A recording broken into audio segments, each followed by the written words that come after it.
जय श्री राम। आपके मन में कभी भी ऐसे प्रश्न आते हैं क्या? मैं तो इतनी पूजा पाठ भक्ति भाव में लीन हूँ, फिर भी मेरे साथ ही ऐसा क्यों होता है? भगवान सारी परेशानियां मुझे ही क्यों देते हैं? दुष्ट लोग इतने सुखी हैं और धर्मात्मा ही सारे कष्ट भोग रहे हैं। ये क्या हो रहा है? क्यों हो रहा है? यदि ऐसा ही ईश्वर का न्याय है तो मैं क्यों मानूं उन्हें? क्यों भजूं? क्यों जपूं? क्यों करूं पूजा पाठ? ईश्वर के पास तो न्याय ही नहीं है। ईश्वर तो निष्ठुर है, पत्थर की मूर्तियों में बस के पत्थर के हो गए हैं। आदि ऐसे प्रश्न अक्सर लोगों के मन में आते हैं, खासकर तब जब वे बहुत परेशान होते हैं और दूसरों की सुखी देखते हैं। मनुष्य अपने सुख से ही संसार को सुखी मानता है, अपने दुख से ही संसार को व्यर्थ। यह सब स्वाभाविक है। तो आपके मन में जो प्रश्न आते हैं, आज उनके निदान का कुछ प्रयास किया जाए। कहानी आप सभी ध्यान से सुनिएगा। बहुदक नामक का एक तीर्थ था। यहाँ नंद भद्र वैश्य रहते थे। धर्मचारी सदाचारी पुरुष। उनकी साध्वी पत्नी का नाम कनका था। नंद भद्र चंद्रमौली भगवान शंकर के बड़े भक्त थे। बहुदक में कपिलेश्वर महादेव के नाम से प्रसिद्ध शिवलिंग था। नंद भद्र तीनों समय कपिलेश्वर की पूजा किया करते थे। नंद भद्र कम से कम लाभ लेकर माल बेचा करते थे और ग्राहकों के साथ बराबरी और ईमानदारी का व्यवहार रखते। गलत माल और बुरा सामान नहीं बेचते और जो कुछ मिल जाता था उसी में संतुष्ट रहते थे। नंद भद्र का जीवन सन्यासियों जैसा था। सब नंद भद्र का सदाचारी संपन्न सुखमय जीवन की बड़ी प्रशंसा करते। नंद भद्र के पड़ोस में रहने वाला सत्यव्रत, जो बड़ा ही नास्तिक एवं दुराचारी था, उनसे जलता था। सत्यव्रत चाहता था कि किसी प्रकार नंद भद्र का कोई दोष दिख जाए तो उसे धर्म के मार्ग से गिरा दूं। नंद भद्र पर झूठे आरोप लगाना और सदा उनके दोष ही ढूंढते रहना उसका स्वभाव बन गया था। दुर्भाग्यवश अचानक नंद भद्र का इकलौता पुत्र गंभीर रूप से बीमार हो गया। नंद भद्र ने दुर्भाग्यमान शोक नहीं किया। पुत्र के बाद उनकी पत्नी कनका भी गंभीर रूप से बीमार हो गई। नंद भद्र पर विपत्तियां आई देखकर उनके पड़ोसी सत्यव्रत को बड़ी ही खुशी हुई। उसने सोचा कि शायद नंद भद्र को धर्म से भटकाने का यही अवसर है। उसने नंद भद्र को सांत्वना देने का ढोंग करते हुए कहा, तुम्हारे जैसे धर्मात्मा को ये दुख उठाना पड़ रहा है। लगता है कि धर्म कर्म सब ढकोसला है। कई बार सोचा कि मैं तुमसे कहूँ, पर संकोचवश कहा नहीं। दिन में 3 बार पूजा स्तुति सब व्यर्थ है। भैया नंद भद्र, धर्म के नाम पर क्यों इतना कष्ट उठाते हो? जब से तुम इस पत्थर पूजन में लगे हो तब से कोई अच्छा फल तो मिला नहीं। इकलौता पुत्र और पत्नी दोनों बीमार हैं। भगवान होते तो क्या ये ऐसा फल देते? पुण्य और पाप सब कुछ कल्पना है। नंद भद्र, तुम्हें तो मेरी यही सलाह होगी कि झूठे धर्म को छोड़ आनंद पूर्वक खाओ पियो और भोगो। यही सत्य है। सत्यव्रत की बातों का नंद भद्र पर कोई प्रभाव न पड़ा। वह बोले, सत्यव्रत जी, आप अपने आप को ही धोखा दे रहे हैं। क्या पापियों पर दुख नहीं आते? क्या उनके पुत्र स्त्री बीमार नहीं होते? जब सज्जन दुखी होता है तो लोग सहानुभूति जताते हैं, पर दुराचारी के दुख पर कोई सहानुभूति नहीं दिखाता। अतः धर्म पालन करने वाला ही ठीक है। अंधा सूर्य को नहीं जानता, पर सूर्य तो है। ईश्वर के बिना संसार का संचालन नहीं हो सकता। सत्यव्रत ने उसे टोक कर पूछा, देवता है तो दिखाई क्यों नहीं देते? नंद भद्र ने कहा, देवता आपके पास आकर याचना नहीं करेंगे कि हमें आप मानिए। बातचीत बहस में बदलने लगी। नंद भद्र अधिक विवाद नहीं चाहते थे, उठकर चले गए। पर उनके मन में ये विचार आया कि भगवान सदाशिव का साक्षात दर्शन करके पूछूं, आपके बनाए संसार सुख दुख जन्म मरण आदि कलेश क्यों है? यह दोष रहित क्यों नहीं है? नंद भद्र शिव मंदिर आए। कपिलेश्वर लिंग की पूजा भगवान के आगमन की प्रतीक्षा करने लगे। सोच लिया कि जब तक भोलेनाथ दर्शन नहीं देंगे तब तक मैं ऐसे ही खड़ा रहूं। लगातार 3 दिन और 3 रात नंद भद्र वैसे ही खड़े रहे। चौथे दिन एक बालक उस मंदिर में आया।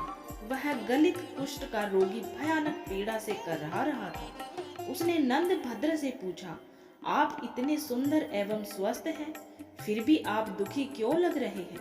नंद भद्र ने अपना संकल्प उसे बताया। बालक ने कहा, अनचाहे का मिलना और मनचाहे का बिछुड़ना, इससे मानसिक कष्ट होता है। रोग और परिश्रम से शरीर को कष्ट होता है, मानसिक कष्ट से शारीरिक होता है, और यदि शरीर में कष्ट हो तो मानसिक कष्ट होना स्वाभाविक ही है। दोनों एक दूसरे के साथ जुड़े हुए हैं, फिर क्या किया जाए? नंद भद्र ने पूछा। बंधुवर, औषधि से शारीरिक कष्ट दूर होते हैं, पर मानसिक कष्ट तो ज्ञान से ही दूर होते हैं। मस्तिष्क को यदि ज्ञान की सही खुराक दी जाए तो वह कष्ट मुक्त हो जाता है। बालक से ज्ञान भरी बातें सुनकर नंद भद्र ने फिर पूछा, ज्ञानी बालक, आपकी बात से सहमत हूँ, पर एक प्रश्न है। इस लोक में पापी मनुष्य भी इतने धनी और सुखी क्यों होते हैं, जबकि उन्हें तो उनके कर्मों के कारण कष्ट में होना चाहिए था? भगवान के विधान में ये दोष क्यों? बालक ने कहा, सुख और दुख किसे कहते हैं, यह समझ का फेर है। मैं आपको थोड़ा विस्तार से बताता हूँ। संसार में 4 प्रकार के लोग हैं। पहले वे जिनके लिए इस लोक में तो सारे सुख सुलभ हैं, धन दौलत, सत्ता, प्रभाव, बाहुबल, सब कुछ, परंतु परलोक में उन्हें कुछ भी प्राप्त नहीं होता। उनके पूर्व जन्मों के जो पुण्य शेष हैं, उसे वह इस लोक में भोग रहे हैं, लेकिन वे नए पुण्य नहीं कमाते।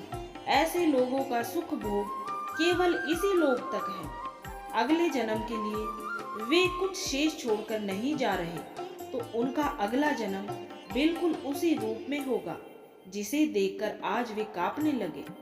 दूसरे वे लोग हैं जिनके लिए प्रलोक में सुख का भोग सुलभ है, परंतु इस लोक में नहीं, क्योंकि उनके पिछले जन्म के संचित पुण्य है ही नहीं। वे तपस्या करके नए पुण्य कमाते हैं, उससे प्रलोक में सुख का भोग प्राप्त होगा। तपस्या से अर्थ केवल देव साधना ही नहीं होता, कर्म साधना भी तप है। उचित कर्म किसी भी तप से कम नहीं, क्योंकि इस संसार में रहते हुए सही मार्ग पर चलना कठोर साधना से ज्यादा कठिन है। तीसरे वे लोग हैं जिनके लिए इस लोक में भी और परलोक में भी सुख भोग मिलता है, क्योंकि उसका पहले का किया हुआ पुण्य भी विद्यमान है, और इस लोक में आकर भी वे उत्तम मार्ग का अनुसरण करते हुए कर्म तप से नए पुण्य बनाते रहते हैं। ऐसे लोग कोई कोई ही होते हैं। चौथे वे जिनके लिए न तो इस लोक में सुख है और न परलोक में ही, क्योंकि उनके पास पहले का कोई पुण्य संचित तो है ही नहीं, और इस लोक में भी वे पुण्य कमा नहीं रहे। ऐसे नीच जनों को धिक्कार है। वे सर्वदा त्याग के योग्य हैं और इस लोक में अपमानित होते हुए ही जीवन बिताते हैं, और न जाने कितने जीवन ऐसे ही बीतेंगे, तब तक जब तक कि मेरी तरह उन्हें किसी तपस्वी का मार्गदर्शन ना प्राप्त हो जाए। इसलिए हे वैश्यवर, आप अपने पड़ोसियों मित्रों द्वारा कही बात को मन में रखो ही नहीं, उन्हें तो अपने कान में भी प्रवेश ना करने दो। आप इस जन्म में भगवान सदाशिव के भजन में लग जाएं, जिससे आप जन्म के बंधन से ही मुक्त हो सकते हैं। एक छोटे बालक के मुख से ऐसी ज्ञानमयी और रहस्यपूर्ण बातें सुनकर नंद भद्र बड़े ही प्रसन्न हुए। उनका सारा भ्रम, सारी शंका का निवारण हो चुका था। उन्होंने चकित होकर पूछा, आप कौन हैं? अपना परिचय दें। आप यहाँ कैसे पधारे हैं? आपने मेरे सब संदेहों को दूर कर दिया। इतनी कम आयु में इतना ज्ञान आपको कैसे सुलभ हुआ? बालक ने कहा, पूर्व जन्म में मैं अहंकारी, पाखंडी, व्याभिचारी था, जिसके चलते मैं वर्षों से नीच योनियों में भटका। भगवान व्यासदेव की ऐसी कृपा की वे हर योनि में मुझे मुक्ति मार्ग बता देते हैं। उन्होंने ही मुझे आपके पास भेजा है। अब मैं 7 दिन के बाद इसी तीर्थ में मरूंगा। आप मेरा अंतिम संस्कार कर दीजिएगा। वैश्यवर, ज्ञान का आयु से कोई संबंध नहीं है। ईश्वर को जिसे ज्ञान प्रदान करना होता है, जिसे माध्यम बनाकर उसे अपने भक्तों को जागृत करना होता है, उसे चुन लेते हैं। वह कोई भी हो सकता है, मेरे जैसा कुष्ठ पीड़ित जीव भी। अतः सहज भाव से स्वीकार करना चाहिए और ज्ञान जिसे भी मिले उसके प्रति विनीत रहना चाहिए। ऐसा करने से ईश्वर सदा आपको ज्ञानवान बनाए रखते हैं, किसी न किसी को भेजते रहते हैं। इतना बताकर उस बालक ने सूर्य मंत्र का जाप करना आरंभ किया। कुष्ठ के निवारण के लिए सूर्य मंत्र का जप ही किया जाता है। भगवान श्री कृष्ण के पुत्र साम ने भी सूर्य की उपासना से कोढ़ से मुक्ति पाई थी। 7वें दिन उस बालक ने अपने प्राण त्याग दिए। नंद भद्र ने विधि पूर्वक उसका अंतिम संस्कार किया। नंद भद्र को जीवन की सच्चाई और सार्थकता का बोध हो गया था। शेष जीवन उन्होंने भगवान शिव और सूर्य की उपासना में लगा दिया तथा अंत में जीवन मरण से मुक्ति पाकर भगवान भोलेनाथ का साक्षात प्राप्त किया। स्कंद पुराण की इस कथा से आपके मन के बहुत से भ्रम दूर हुए होंगे, ऐसी आशा है। आपको जीवन में क्या मार्ग अपनाए रखना है, इसका भी संकेत मिला होगा। पुराणों की कथाओं से जीवन के अनमोल रहस्य सांकेतिक रूप से दिए गए हैं। जय श्री हरि नारायण भगवान की। दोस्तों, उम्मीद है आप सभी को ये कहानी पसंद आई होगी। अगर ये वीडियो, ये कहानी आप सभी को अच्छी लगी है, पसंद आई है, तो इसे ज़्यादा से ज़्यादा लाइक और शेयर करें और दूसरों को भी शेयर करें ताकि वो भी इसका लाभ उठा सके, ज्ञान ले सके। तो उम्मीद है अगर आपने चैनल को सब्सक्राइब नहीं किया है तो जल्दी से चैनल को सब्सक्राइब कर ले।